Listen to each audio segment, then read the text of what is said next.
Dear student, আমরা standard কস্টিংয়ের গত ক্লাসে ক্লাস নিচ্ছিলাম।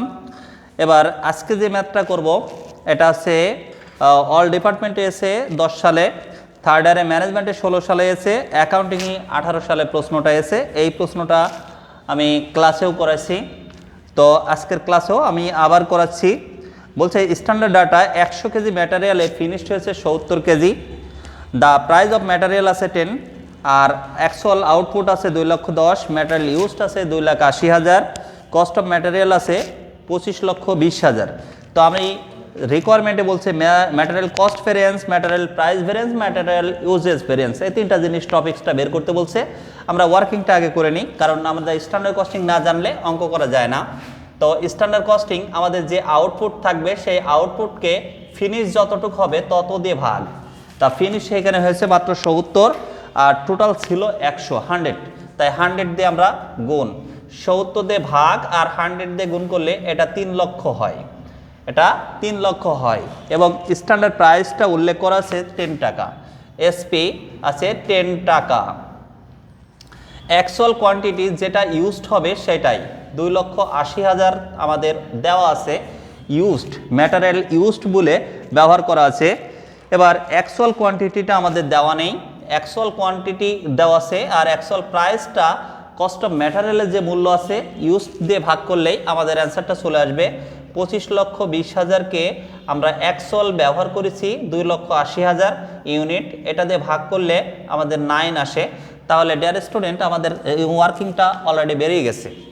1 নম্বর রিকোয়ারমেন্টে আমাদের বলছে যে material cost variance, material cost variance 1 নম্বর requirement MCV, material cost variance এর সূত্র হয় স্ট্যান্ডার্ড কোয়ান্টিটি গুণ standard price minus actual quantity into actual price. Okay, standard quantity ছিল না, আমরা বের করে নিয়েছি 3 লক্ষ টাকা, আর অ্যাকচুয়াল কোয়ান্টিটি স্ট্যান্ডার্ড প্রাইস আছে 10 মাইনাস অ্যাকচুয়াল কোয়ান্টিটি আছে 2,80,000, এর সাথে অ্যাকচুয়াল প্রাইস আছে 9, গুণ করলে এটা 30 লক্ষ হয়, এটা 30 লক্ষ হয়। আর ওটা গুণ করলে শূন্যগুলো বসি দেই, তাহলে 9 দিয়ে আমরা পুরো 25,20,000ই আবার আসবে, যেহেতু আমরা এটা ভাগ করছিলাম তাই ওটাই আসবে। এবার দেখি স্ট্যান্ডার্ড কোয়ান্টিটির অংশ 30 লক্ষ, অ্যাকচুয়ালের আছে 25,20,000। আমরা জানি গত ক্লাসে বারবার বলছিলাম যে স্ট্যান্ডার্ড কোয়ান্টিটির অংশ যদি বড় হয় তাহলে এফ, আর যদি অ্যাকচুয়াল কোয়ান্টিটি বড় হয় এ আনফেভারেবল। তাহলে যেহেতু স্ট্যান্ডার্ড বড় আছে তা আমরা ডিফারেন্স করলে 4,80,000 হয়, এটা হচ্ছে আমাদের স্ট্যান্ডার্ড বড় আছে তাই এফ লাগবো, এফ লিখলে মানে ফেভারেবল। ডিয়ার স্টুডেন্ট, আমাদের মনে হয় একটা অ্যান্সার অলরেডি হয়ে গেছে। এবার আমাদের দ্বিতীয় যে সূত্রটা আমরা সেটা প্রয়োগ করি। প্রশ্নে আমাদের অলরেডি বলেছে material price variance, material price variance দেওয়া আছে requirement 2, material price variance MPV. এর সূত্র হচ্ছে আমাদের প্রাইসটা ডিফারেন্স করতে হবে, standard price minus actual price into actual quantity.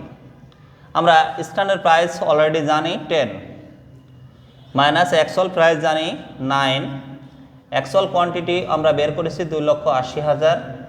তাহলে স্ট্যান্ডার্ড প্রাইসটা যেহেতু বড় তাই আমাদের এফ ব্যবহার করতে হবে, 10-এর থেকে 9 বাদ দিলে 1 থাকে, 1-এর সাথে আমরা 2,80,000 গুণ করলে 2,80,000ই হয়, কিন্তু এটা এফ ব্যবহার করতে হবে কারণ স্ট্যান্ডার্ডটা বড় আছে, ফেভারেবল। আমাদের আর একটা রিকোয়ারমেন্ট অলরেডি হয়ে গেছে।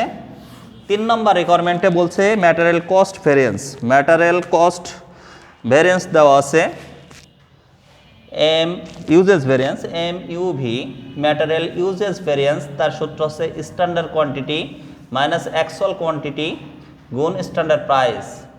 স্ট্যান্ডার্ড কোয়ান্টিটি আমাদের 3 লক্ষ আছে, এর থেকে অ্যাকচুয়াল কোয়ান্টিটি আমরা পেয়ে গেছি 9, অ্যাকচুয়াল কোয়ান্টিটি 2,80,000 দেওয়া আছে, এর সাথে স্ট্যান্ডার্ড প্রাইস গুণ ইন্টু স্ট্যান্ডার্ড প্রাইস 10। তাহলে আমরা এটা গুণ করলেই অ্যান্সারটা ইউজেস ভেরিয়েন্সটা বেরিয়ে যাবে। তাহলে আমাদের এখান থেকে 3 লক্ষ থেকে 2,80,000 বাদ দিলে 20,000 থাকে, 20,000-এর সাথে যদি 10 গুণ করি তাহলে 2 লক্ষ। এখানেও আমাদের স্ট্যান্ডার্ডটা বড় আছে তাই এফ ব্যবহার করতে হবে। ডিয়ার স্টুডেন্ট, আশা করি ম্যাথটা ক্লিয়ার হয়ে গেছে। এই ম্যাথটা খুবই ইম্পর্টেন্ট।